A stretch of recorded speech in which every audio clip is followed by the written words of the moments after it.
Welkom by jou nuutste seisonale voorspelling in samewerking met Laveld Agrochem. Ons kyk na hoe lyk die res van die winter. El Niño is hier, moontlik sterk later die jaar en wat gaan sy impak wees op Suid-Afrika?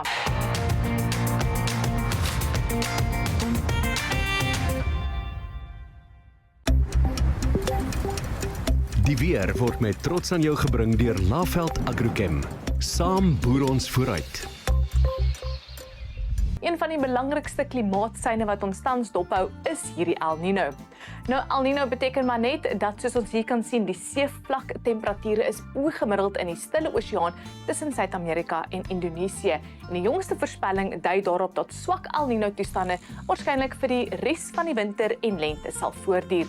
Maar internasionale klimaatsmodelle dui ook daaraan dat 'n 63% kans vir 'n sterk of selfs baie sterk El Niño teen laat 2026 en vroeg 2027. Hoewel sterk El Niño gebeurtenisse dikwels met droër toestande oor Suid-Afrika se somerreënvalgebied geassosieer word, wys die geskiedenis dat geen twee El Niños dieselfde is nie. Hier is reënvalafwykingskaarte van die vorige 3 sterk El Niño gebeurtenisse.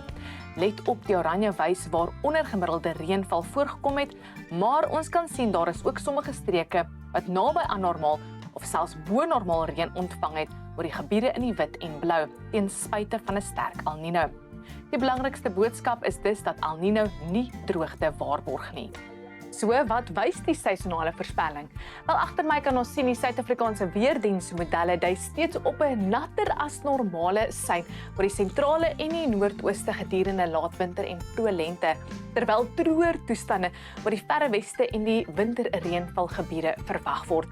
Die Universiteit van Pretoria se modelle stem ook grootliks ooreen met die vooruitsigte vir die res van die winter, veral hier in die weste droër toestande en 'n verhoogde kans van bogemiddelde reënval oor die sentrale binneland. Indien dit sou realiseer, kan dit deels die gevolg wees van nog afsylaag weerstelsels wat buite seisoen reën oor die somerreënvalgebied bring. Maar as ons na die seisonale voorspelling vir lente en vroeë somer kyk, sien ons 'n duidelike verskil in die modelle. Dit beklemtoon 'n belangrike punt. Die atmosfeer het nog nie finaal besluit hoe om op die ontwikkelende El Niño te reageer nie. Een ding waaroor die meeste seisonale voorspellings wel saamstem, is dat van lente af en in somerin kan ons bogemiddelde temperature verwag.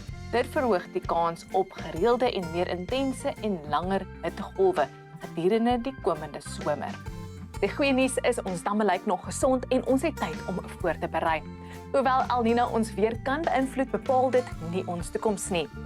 Soos altyd, ons sal elke ontwikkeling fyn dophou en julle op hoogte hou met die nuutste voorspellings.